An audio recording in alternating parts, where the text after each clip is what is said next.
Kahapon nga ay nagpost ako sa Facebook page ko at ang sabi ko sa post ko ay malapit na mag-end season guys. Sino pa nasa Legend 1, sasamahan ko kayo magpa-mythic. Napansin ko kasi guys na masyadong maraming nagme-message sa akin na gusto nila magpa-pilot pero wala silang pera. Kaya bilang pasasalamat sa mga supporters ko ay kinalaro ko sila dito. Yung account na gamit ko dito guys ay hiniram ko lang, tapos yung 4 ko namang kasama dito ay random lang din. Sila yung mga nag-comment doon sa post ko na yon. Pero bago natin i-breakdown yung laro na to, kung hindi ka pa naka-like and follow sa Facebook page ko ay maaaring paki-like and follow na lang para sa mga content na kagaya nito. Sa first game nga ay siling yung ginamit ko dahil kayang-kaya ko pa silang buhatin kapag siling yung gamit ko.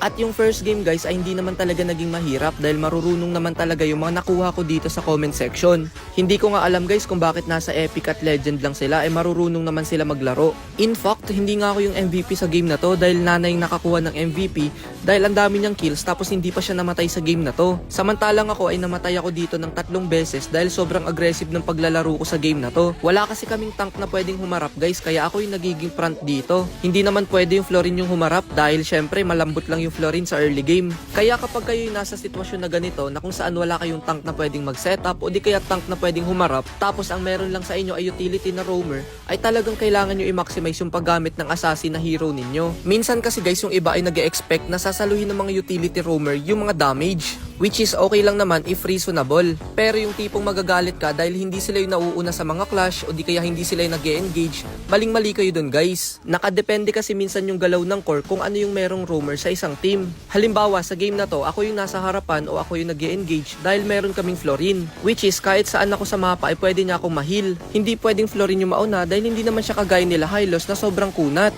At hindi rin siya kagaya ni Kufra na merong pang engage at merong hard crowd control. At kagaya nga nasabi ko sa inyo kanina ay hindi naging mahirap yung game na to dahil 10 minutes pa lang ay natapos na agad yung first game. Pagkatapos nga ng game na yun ay nag-start ulit kami ng isa pang game. At sa pagkakataong to ay si Roger naman yung gamit ko. At eto yung mga nangyari sa game na to.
At ayun nga guys, no, kung ikukumpara nyo yung first game dito sa second game, kung madali yung first game, mas lalong madali dito yung second game dahil kung makikita nyo ay mag-8 minutes pa lang ay matatapos na agad namin dito yung second game. At yung game namin dito ay last game na rin sa lobby namin dahil magle-Legend 5 na siya. Ang goal ko lang naman kasi guys, kaya Epic 1 at Legend 1 lang yung kasali, yun ay dahil maraming naka-hard stack sa Epic 1 at Legend. Kaya kung naka-hard stack ka sa Epic or matagal ka na sa Epic 1, ipapa-Legend kita.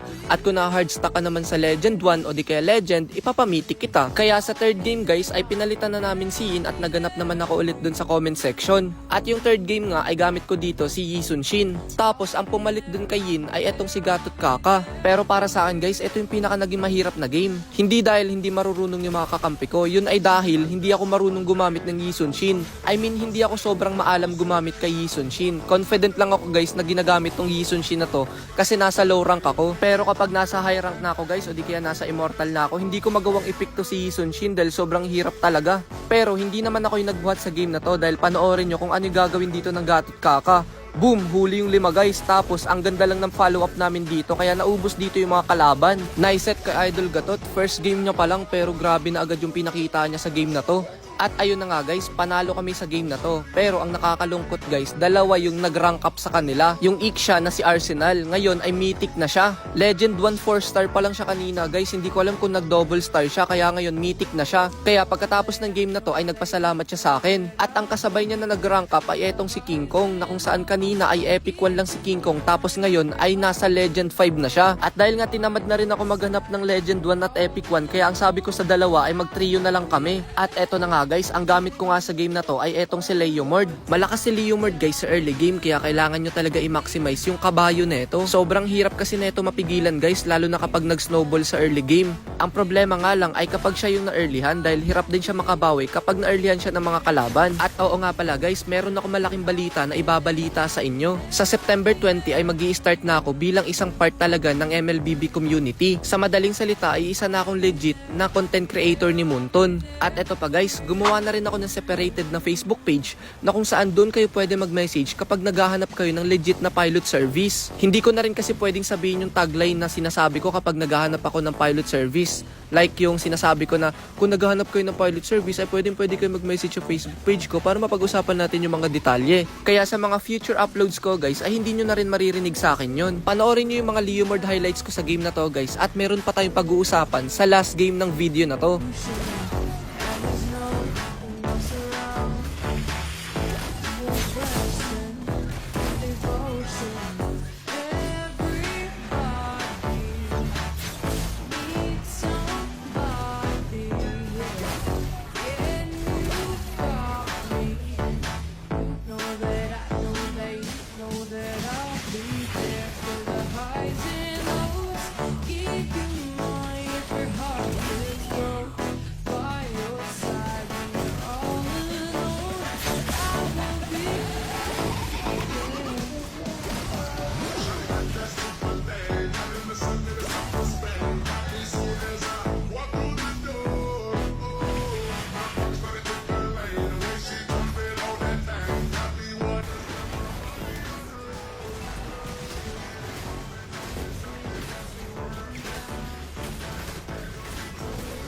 Naging madali lang ulit yung game na to dahil kung makikita nyo guys ay 9 minutes pa lang ay tapos na agad dito yung game. Pagkatapos ng game na to ay mythic na rin yung kasama naming isa. Kaya ang nangyari, dalawa na lang kaming natira dito sa lobby. Mythic na yung kasama naming Tigril at sa part na to guys ay inaya ko na lang na magduo dito yung isa. Dahil nga last game na rin naman kapag nanalo siya. Sa game na to ay gamit ko si Karina at ang gamit naman ng kaduo ko dito ay etong si Minotaur. Papunta pa nga lang ako dito sa blue buff pero grabe nakuha na agad dito ng Esmeralda. Partida, hindi pa siya yung jungle dito. Dahil si Granger yung jungle nila dito at nagulat talaga ako sa rotation na ginawa dito ng Esmeralda. Kaya nagap talaga ako dito sa early game dahil sa ginawa ng Esmeralda. Nakakagulat dahil grabe yung rotation na pinakita dito ng mga kalaban. Tapos tignan nyo guys yung ginawa ng mga kalaban dito. Hindi sila nag-contest dito ng turtle dahil nasa bottom lane yung mga kalaban. Ang gagawin nila dito guys ay iti-trade nila yung bottom lane tapos makukuha ko dito yung turtle which is mas pabor sa kanila. Dahil makuha ko man tong turtle guys ay wala na akong jungle dun sa red side. Kaya kung mapapansin nyo guys ay level 4 pa lang ako dito tapos susulpot dito yung Granger ng kalaban na level 5 na. At napitas nga ako dito ng mga kalaban. Mukhang dito pa ako sa last game mapapalaban guys dahil killing spree na rin dito yung Granger ng kalaban. Buti na nga lang ay agaran agad ako dito naka double kill pero hindi ko napitas dito yung Granger kaya tuloy-tuloy pa rin yung pera niya.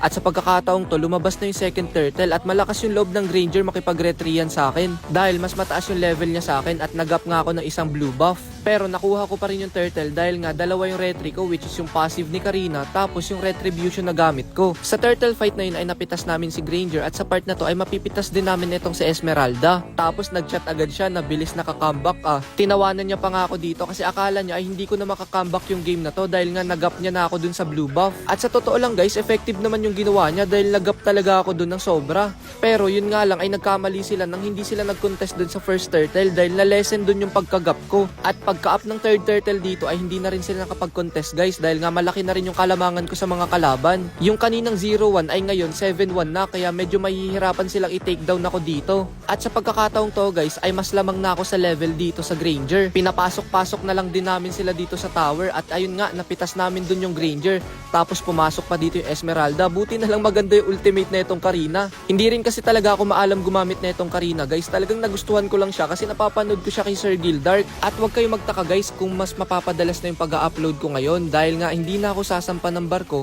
At ngayon guys ay magfo-focus na lang ako sa content creation. Marami kasi akong realization guys nung pumasok ako sa isang agency. At sana wag muna kayo mag-react ng sobra dahil ipapaliwanag ko naman sa inyo kung ano yung naging side ko habang nandun ako sa agency na yon. Alam ko kasi guys na ang iba sa inyo ay naguguluhan na rin. Ganon din naman ako guys, parang naging roller coaster na kasi ang sabi ko sasampa ako ng barko tapos ngayon hindi na. Ang sabi ko ipapatap global ko si Chang'e pero hindi ko nagawa. Ang dami kasing nangyari nitong mga nakaraan sa buhay ko kaya medyo nahirapan talaga ako pumili ng tamang desisyon. At sa pagkakataong to guys ay wala nang atrasan. At eto na nga guys, mythic na dito yung kaduo natin kaya okay na to. Meron pang 2 days guys kaya kung nagustuhan nyo yung video na to ay i-comment nyo yung profile nyo na nagpapatunay na nasa Legend 1 kayo o di kaya nasa Epic 1 kayo para matulungan ko kayo.